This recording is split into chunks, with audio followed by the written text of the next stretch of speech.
Hello everyone, എല്ലാവർക്കും MNPSC സ്വാഗതം. ഇന്ന് നമ്മൾ ഡിസ്കസ് ചെയ്യാൻ പോകുന്നത് നിങ്ങളുടെ കഴിഞ്ഞ ഇന്ത്യൻ പൊളിറ്റിയുടെ ടെസ്റ്റിന്റെ ആൻസേഴ്സ് ആണ്. ഇന്ത്യൻ പൊളിറ്റിക്കകത്ത് യൂണിയൻ എക്സിക്യൂട്ടീവ് ആയിരുന്നു നമ്മൾ ടെസ്റ്റിന്റെ സിലബസ് തന്നിട്ടുണ്ടായിരുന്നത്. അപ്പോൾ ക്വസ്റ്റ്യൻസ് എല്ലാവരും ചെയ്തു നോക്കിയിട്ടുണ്ടാവും എന്ന് വിചാരിക്കുന്നു. ഫസ്റ്റ് ക്വസ്റ്റ്യൻ എന്ന് പറയുന്നത്, which of the following statements relating to powers of the president of India is or are correct? First statement, the executive power of the union shall be vested in the president. Second statement, the executive power shall be exercised by the president only through officers subordinate to him. Third statement, supreme command of the defense forces of the union shall be vested in the president. അപ്പോൾ ഇതിനകത്ത് correct ആയിട്ടുള്ള statement ഏതൊക്കെയാണെന്നാണ് ചോദിച്ചേക്കുന്നത്. അപ്പോൾ അതിനകത്ത് Indian പ്രസിഡന്റിന്റെ പവേഴ്സുമായിട്ട് ബന്ധപ്പെട്ടാണ് ചോദ്യം. First statement, the executive powers of the union shall be vested in the president എന്ന് പറയുന്നത് കറക്റ്റ് ആണ്. ഇന്ത്യൻ കോൺസ്റ്റിറ്റ്യൂഷൻ അനുസരിച്ച് യൂണിയൻ എക്സിക്യൂട്ടീവിന്റെ എല്ലാ അധികാരങ്ങളും പ്രസിഡന്റിനാണ് കൊടുത്തേക്കുന്നത്. രണ്ടാമത്തെ statement, the executive power shall be exercised by the president only through officers subordinate him. ഇത് തെറ്റായിട്ടുള്ള ഒരു സ്റ്റേറ്റ്മെന്റ് ആണ്. കാരണം ഇന്ത്യൻ പ്രസിഡന്റിന്റെ അധികാരങ്ങൾ ഒന്നുകിൽ അദ്ദേഹത്തിന്റെ സബോർഡിനേറ്റ് ആയിട്ടുള്ള ഓഫീസേഴ്സിലൂടെയോ അല്ലെങ്കിൽ നേരിട്ടോ എക്സസൈസ് ചെയ്യും എന്നാണ് പറഞ്ഞേക്കുന്നത്. ഈ സ്റ്റേറ്റ്മെന്റ് പറഞ്ഞേക്കുന്നത് only through officers subordinate to him എന്നാണ്. അപ്പൊ അതുകൊണ്ട് തന്നെ ഈ സെക്കൻഡ് സ്റ്റേറ്റ്മെന്റ് തെറ്റാണ്. ഇനി third statement, the supreme command of the defence forces of the union shall be vested in the president. ഇത് കറക്റ്റ് ആണ്. ഇന്ത്യൻ മിലിറ്ററിയുടെ സുപ്രീം കമാൻഡർ എന്ന് പറയുന്നത് ഇന്ത്യൻ പ്രസിഡന്റ് ആയിരിക്കും എന്ന് കോൺസ്റ്റിറ്റ്യൂഷനകത്ത് പറയുന്നത്. അപ്പോൾ ആൻസർ കറക്റ്റ് ആയിട്ടുള്ള സ്റ്റേറ്റ്മെന്റ്സ് 1 and 3 ആണ്. സെക്കൻഡ് സ്റ്റേറ്റ്മെന്റ് തെറ്റാണ്. ഇനി രണ്ടാമത്തെ question, which of the following statement is not correct regarding the office of the vice president of India? അതായത് ഇന്ത്യയിൽ വൈസ് പ്രസിഡന്റുമായിട്ട് ബന്ധപ്പെട്ട് തെറ്റായിട്ടുള്ള സ്റ്റേറ്റ്മെന്റ്, നോട്ട് കറക്റ്റ് സ്റ്റേറ്റ്മെന്റ് ഏതാണെന്നാണ് ചോദിച്ചേക്കുന്നത്. The first statement, the vice president is elected by an electoral college consisting of the elected members of both houses of the parliament. Second statement, the vice president is elected in accordance with the system of proportional representation by means of single transferable vote. Vice president shall not be a member of either house of parliament or either house of legislature of any state. Fourth statement, the vice president of India shall be the ex officio chairman of Council of States and shall not hold any office of profit. അപ്പോൾ ഇതിനകത്ത് vice പ്രസിഡന്റുമായിട്ട് ബന്ധപ്പെട്ട തെറ്റായിട്ടുള്ള statement, incorrect ആയിട്ടുള്ള statement ഏതാണെന്നാണ് ചോദിച്ചേക്കുന്നത്. ഈ first statement, vice president of India is elected by an electoral college consisting of the elected members of both the houses of parliament എന്ന് പറയുന്നത് തെറ്റാണ്. കാരണം വൈസ് പ്രസിഡന്റിനെ ഇലക്ട് ചെയ്യുന്നത് ഇന്ത്യൻ പാർലമെന്റിലെ എല്ലാ മെമ്പേഴ്സും കൂടി ചേർന്നിട്ടാണ്. ഓക്കെ, ഇലക്ടഡ് മെമ്പേഴ്സ് മാത്രമല്ല, എല്ലാ മെമ്പേഴ്സും കൂടി, ഓൾ മെമ്പേഴ്സ് ചേർന്നിട്ടാണ്, പാർലമെന്റിലെ എല്ലാ മെമ്പേഴ്സും കൂടി ചേർന്നിട്ടാണ് വൈസ് പ്രസിഡന്റിനെ ഇലക്ട് ചെയ്യുന്ന ഇലക്ടറൽ കോളേജ് എന്ന് പറയുന്നത്. അതുകൊണ്ട് തന്നെ ഫസ്റ്റ് സ്റ്റേറ്റ്മെന്റ് തെറ്റാണ്. ഇനി ബാക്കിയുള്ള 3 സ്റ്റേറ്റ്മെന്റുകളും കറക്റ്റ് ആണ്. വൈസ് പ്രസിഡന്റിനെ ഇലക്ട് ചെയ്യുന്നത് ഇന്ത്യൻ പ്രസിഡന്റിനെ ഇലക്ട് ചെയ്യുന്ന same system of election use ചെയ്തിട്ടാണ്, proportional representation by means of single transferable vote. ഇന്ത്യയിൽ ഇന്ത്യൻ പ്രസിഡന്റ്, വൈസ് പ്രസിഡന്റ്, അതുപോലെ തന്നെ രാജ്യസഭയിലെ മെമ്പേഴ്സ്, ഇവരെല്ലാം ഇലക്ട് ചെയ്യുന്നത് ഈ സെയിം ഇലക്ഷൻ മെത്തേഡ് യൂസ് ചെയ്തിട്ടാണ്. ഇനി വൈസ് പ്രസിഡന്റ് ഒരിക്കലും പാർലമെന്റിലെയോ അതുപോലെ തന്നെ സംസ്ഥാന നിയമസഭയിലെയോ അംഗമായിരിക്കരുത് എന്ന് വൈസ് പ്രസിഡന്റിന്റെ കണ്ടീഷൻ ഓഫ് ഓഫീസ് ആയിട്ട് പറയുന്നുണ്ട്. അതുപോലെ തന്നെ വൈസ് പ്രസിഡന്റ് രാജ്യസഭയുടെ കോൺസ്റ്റിറ്റ്യൂഷനകത്ത് രാജ്യസഭയെ കുറിച്ച് പറയുന്ന പേരാണ് കൗൺസിൽ ഓഫ് സ്റ്റേറ്റ് എന്ന് പറയുന്നത്. അതിന്റെ എക്സ് ഒഫീഷ്യോ ചെയർമാൻ ആയിരിക്കും കോൺസ്റ്റിറ്റ്യൂഷനകത്ത് പറയുന്നുണ്ട്. അതുപോലെ തന്നെ വൈസ് പ്രസിഡന്റ് മറ്റുള്ള ഓഫീസ് ഓഫ് പ്രോഫിറ്റ് ഒന്നും ഹോൾഡ് ചെയ്യരുത് എന്നും പറയുന്നുണ്ട്. അപ്പൊ അതുകൊണ്ട് തന്നെ ഫസ്റ്റ് സ്റ്റേറ്റ്മെന്റ് ആണ് ഇൻകറക്റ്റ് ആയിട്ടുള്ള statement.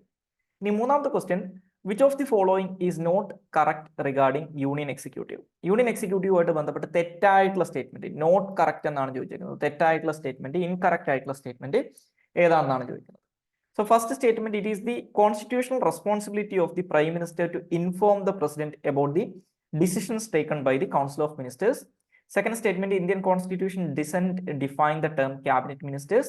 Third statement, the Constitution doesn't provide any discretionary powers to the President. Fourth statement, all of the above statements are correct.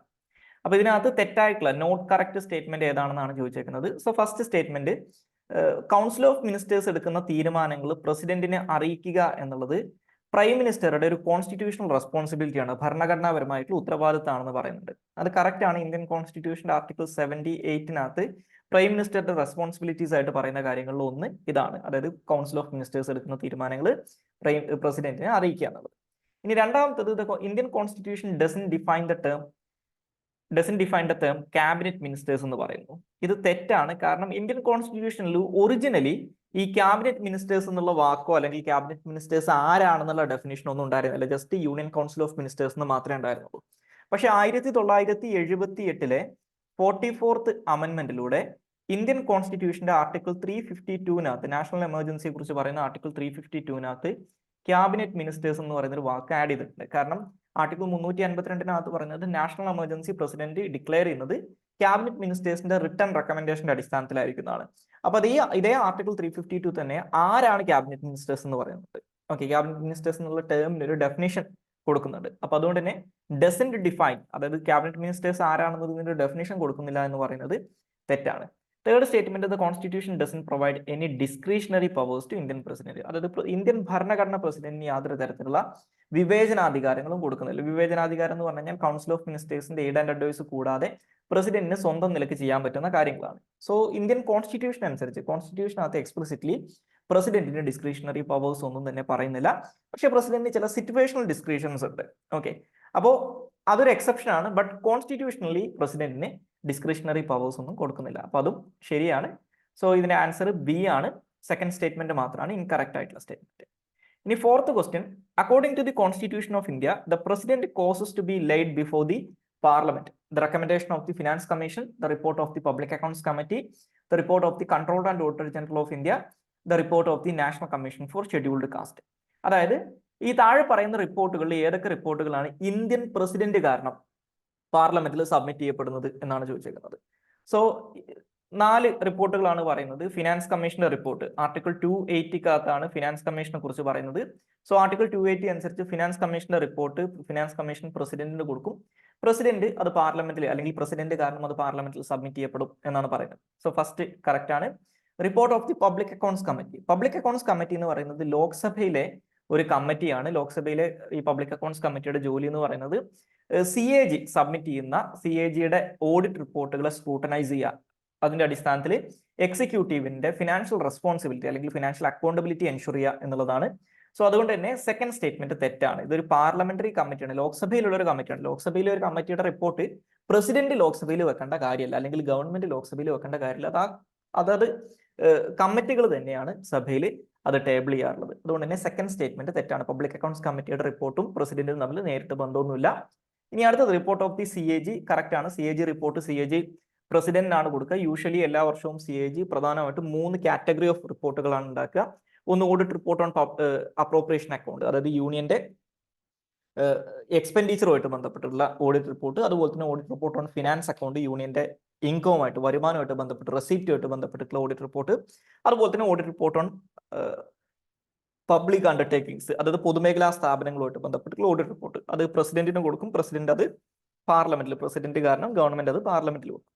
ഇനി നാഷണൽ കമ്മീഷൻ ഫോർ ഷെഡ്യൂൾഡ് കാസ്റ്റിന്റെ റിപ്പോർട്ട് ആർട്ടിക്കിൾ 338 പറയുന്ന national commission for scheduled caste വർഷാവർഷം പ്രസിഡന്റിന് report കൊടുക്കും. President കാരണം ആ report പാർലമെന്റിൽ submit ചെയ്യുകയും ചെയ്യും. സോ ആൻസർ 1, 3 and 4 ആണ്. ഇനി അടുത്ത question, consider the following statements regarding the pardoning powers of the president of India. Indian പ്രസിഡന്റിന്റെ പാർഡണിംഗ് പവേഴ്സിനെ കുറിച്ചിട്ടുള്ള ചോദ്യമാണ്. First statement, the pardoning power is exercisable by the president is exclusively of administrative nature and not justiciable.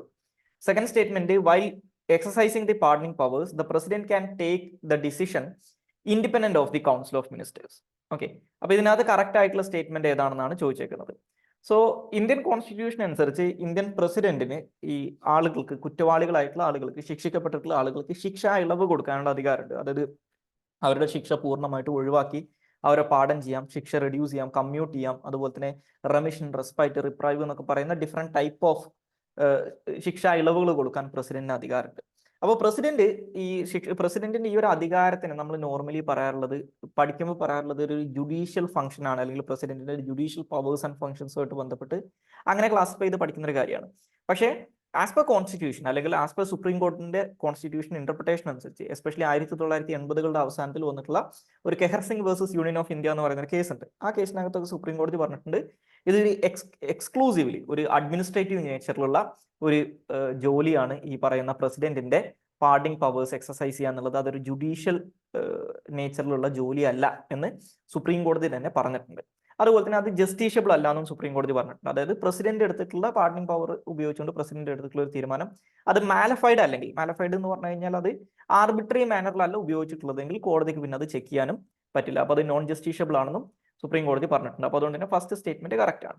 ഇനി second statement, പ്രസിഡന്റിന് അത് ഇത്തരത്തിലുള്ള പാർഡണിംഗ് powers union എക്സിക്യൂട്ടീവിൽ നിന്ന് അല്ലെങ്കിൽ യൂണിയൻ കൗൺസിൽ ഓഫ് മിനിസ്റ്റേഴ്സിൽ നിന്ന് ഇൻഡിപെൻഡന്റ് ആയിട്ട് ഡിസിഷൻസ് എടുക്കാൻ പറ്റും. ദാറ്റ് മീൻസ് ഇത് പ്രസിഡന്റ് ഒരു ഡിസ്ക്രിഷണറി പവർ ആണെന്നാണ് അതുകൊണ്ട് ഉദ്ദേശിക്കുന്നത്. അതായത് യൂണിയൻ കൗൺസിൽ ഓഫ് മിനിസ്റ്റേഴ്സിന്റെ എയ്ഡ് ആൻഡ് അഡ്വൈസ് കൂടാതെ പ്രസിഡന്റിന് പാർഡണിംഗ് പവേഴ്സ് എക്സസൈസ് ചെയ്യാം എന്ന് പറയുന്നു. അത് തെറ്റാണ്. കാരണം ഇന്ത്യൻ കോൺസ്റ്റിറ്റ്യൂഷൻ അനുസരിച്ച് പ്രസിഡന്റിന്റെ മുകളിൽ ഉള്ള എല്ലാ അധികാരങ്ങളും, പ്രസിഡന്റിന്റെ പേരിലുള്ള എല്ലാ അധികാരങ്ങളും പ്രസിഡന്റിനെ എക്സസൈസ് ചെയ്യാൻ പറ്റുന്നത് യൂണിയൻ കൗൺസിൽ ഓഫ് മിനിസ്റ്റേഴ്സിന്റെ എയ്ഡ് ആൻഡ് അഡ്വൈസിന്റെ അടിസ്ഥാനത്തിൽ മാത്രമാണ്. സോ അപ്പൊ ആൻസർ എ ആണ്, 1 only ആണ്. ഫസ്റ്റ് സ്റ്റേറ്റ്മെന്റ് മാത്രമാണ് കറക്റ്റ് ആയിട്ടുള്ളത്, സെക്കൻഡ് സ്റ്റേറ്റ്മെന്റ് തെറ്റാണ്. ഇനി അടുത്ത question, during the absence in the office of the president the vice president will discharge the functions of the president for 6 months, for 1 year, for the remaining tenure of the president, none of the above. അതായത് പ്രസിഡന്റിന്റെ ഓഫീസിനകത്ത് absence വന്നു കഴിഞ്ഞാൽ vice president എത്ര കാലം president ആയിട്ട് പ്രവർത്തിക്കും അല്ലെങ്കിൽ പ്രസിഡന്റിന്റെ ജോലികൾ ചെയ്യും എന്നാണ് ചോദിച്ചിരിക്കുന്നത്. സോ അപ്പൊ അതിനകത്ത് ആളുകൾക്ക് ഒരു കൺഫ്യൂഷൻ വരാൻ ചാൻസ് ഉള്ളത് നിങ്ങൾ മേ ബി 6 months എന്ന് ആൻസർ ചെയ്തിട്ടുണ്ടാവും. സോ മനസ്സിലാക്കേണ്ട ഒരു കാര്യം, പ്രസിഡന്റിന്റെ ഓഫീസിൽ 2 തരത്തിലുള്ള സിനാരിയോസിനെ കുറിച്ച് കോൺസ്റ്റിറ്റ്യൂഷനകത്ത് പറയുന്നുണ്ട്. ഒന്ന്, പ്രസിഡന്റ് ഓഫീസിൽ വേക്കൻസി വരികയാണ്. വേക്കൻസി വരിക എന്ന് പറഞ്ഞു കഴിഞ്ഞാൽ പ്രസിഡന്റ് ആയിട്ട് നമുക്ക് ഒരാളില്ല. അതായത് നിലവിലുള്ള പ്രസിഡന്റ് മരണപ്പെട്ടു പോകാം, അല്ലെങ്കിൽ നിലവിലുള്ള പ്രസിഡന്റ് രാജിവെക്കാം, അദ്ദേഹത്തിന്റെ കോടതി അദ്ദേഹത്തിന്റെ ഇലക്ഷൻ തെറ്റാണെന്ന് വിധിക്കാം, അതല്ലെങ്കിൽ അദ്ദേഹത്തിന് ഇംപീച്ച് ചെയ്യാം, ഓക്കെ, അല്ലെങ്കിൽ അദ്ദേഹം രാജിവെച്ചു പോകും. ഇങ്ങനെയൊക്കെയുള്ള സാഹചര്യങ്ങളിലാണ് നിലവിൽ പ്രസിഡന്റ് ഇല്ലാത്തൊരു സാഹചര്യം വരിക. അതിനെയാണ് വേക്കൻസി എന്ന് പറയാം. അപ്പൊ പ്രസിഡൻഷ്യൽ ഓഫീസിൽ വേക്കൻസി വന്നു കഴിഞ്ഞാൽ വിത്തിൻ 6 months പുതിയ പ്രസിഡന്റിനെ ഇലക്ട് ചെയ്തിരിക്കണം. ദാറ്റ് മീൻസ് ആ കാലഘട്ടത്തിൽ വൈസ് പ്രസിഡന്റ് ആക്ടിംഗ് പ്രസിഡന്റ് ആയിട്ടിരിക്കും. അതിന്റെ അർത്ഥം വൈസ് പ്രസിഡന്റിന് മാക്സിമം 6 മാസം വരെ മാത്രമേ ആക്ടിംഗ് പ്രസിഡന്റ് ആയിട്ട് വേക്കൻസിയുടെ കേസിൽ ഇരിക്കാൻ പറ്റൂ. ഇനി ആബ്സെൻസ് എന്ന് പറഞ്ഞു കഴിഞ്ഞാൽ നമുക്ക് പ്രസിഡന്റ് ആയിട്ട് ഒരാളുണ്ട്, പക്ഷെ അദ്ദേഹത്തിന്റെ ഡ്യൂട്ടീസ് ഫുൾഫിൽ ചെയ്യാൻ പറ്റുന്നില്ല. അപ്പോൾ ചിലപ്പോൾ വിദേശയാത്രയിലായിരിക്കാം, അല്ലെങ്കിൽ അസുഖങ്ങൾ കാരണമായിരിക്കാം, അല്ലെങ്കിൽ പ്രസിഡന്റിന് വേണമെങ്കിൽ ഓഫീസിൽ നിന്ന് ലീവ് എടുക്കാം. ഓക്കെ, ഇങ്ങനെയൊക്കെ ചെയ്തു കഴിഞ്ഞാൽ അതിനെയാണ് ആബ്സെൻസ് എന്ന് പറയുന്നത്. ഈ ആബ്സെൻസിന്റെ കേസിൽ പ്രസിഡന്റ് എന്നാണോ ഓഫീസിലേക്ക് തിരിച്ചു വരുന്നത്, അതായത് എന്നാണോ അദ്ദേഹത്തിന്റെ ഒഫീഷ്യൽ ഡ്യൂട്ടീസ് റീടേക്ക് ചെയ്യുന്നത്, അതുവരെ വൈസ് പ്രസിഡന്റിന്റെ ഡ്യൂട്ടീസ് ഡിസ്ചാർജ് ചെയ്യാൻ പറ്റും. അപ്പൊ അവിടെ ഒരു ടൈം ഫ്രെയിം പറയുന്നില്ല. അപ്പൊ അതുകൊണ്ട് തന്നെ ഇതിന്റെ answer none of the above ആണ്, പ്രസിഡന്റ് തിരിച്ചു വരുന്നത് വരെ എന്നുള്ളതാണ് ഉത്തരം. അങ്ങനെ ഒരു ഓപ്ഷൻ ഈ ക്വസ്റ്റിനകത്തില്ല. So answer none of the above ആണ്. ഇനി 7ാമത്തെ question, with respect to attorney general consider the following statements. First statement, he must have the qualification to become a judge of supreme court. അതായത് supreme കോടതിയിൽ ഒരു judge ആവാൻ qualified ആയിരിക്കണം attorney general എന്നുള്ളതാണ്. രണ്ടാമത്തെ statement, the constitution doesn't provide any ground for his removal. കോൺസ്റ്റിറ്റ്യൂഷനകത്ത് attorney general പുറത്താക്കാൻ പ്രത്യേകിച്ച് ഒരു കാരണത്തെക്കുറിച്ചും പറയുന്നില്ല എന്ന് പറയുന്നു. സോ ഈ 2 സ്റ്റേറ്റ്മെന്റുകളും ഇതിനകത്ത് ചോദിച്ചേക്കുന്നത് കറക്റ്റ് ആയിട്ടുള്ള സ്റ്റേറ്റ്മെന്റ് ആണ്. 2 സ്റ്റേറ്റ്മെന്റുകളും കറക്റ്റ് ആണ്. കാരണം ഇന്ത്യൻ കോൺസ്റ്റിറ്റ്യൂഷൻ അനുസരിച്ച് അറ്റോർണി ജനറലിന്റെ ക്വാളിഫിക്കേഷൻ ആയിട്ട് പറയുന്നത് സുപ്രീം കോർട്ട് ഓഫ് ഇന്ത്യയിൽ ജഡ്ജ് ആവാൻ ക്വാളിഫൈഡ് ആയിട്ടുള്ള ഒരാളെ മാത്രമേ പ്രസിഡന്റ് അറ്റോർണി ജനറൽ ആയിട്ട് അപ്പോയിന്റ് ചെയ്യാവൂ എന്ന് പറയുന്നുണ്ട്. രണ്ടാമതായിട്ട് അറ്റോർണി ജനറലിന്റെ ടെന്യൂർ എന്ന് പറയുന്നത് at the pleasure of the president ആണെന്നാണ് പറയുന്നത്. അതായത് അദ്ദേഹത്തിനെ റിമൂവ് ചെയ്യാൻ പ്രത്യേകിച്ച് കാരണങ്ങളൊന്നുമില്ല, പ്രസിഡന്റിനെ എപ്പോൾ വേണമെങ്കിലും ഇദ്ദേഹത്തിനെ റിമൂവ് ചെയ്യാം. സോ അപ്പോൾ അതുകൊണ്ട് തന്നെ ആൻസർ സി ആണ്, ബോത്ത് 1 and 2.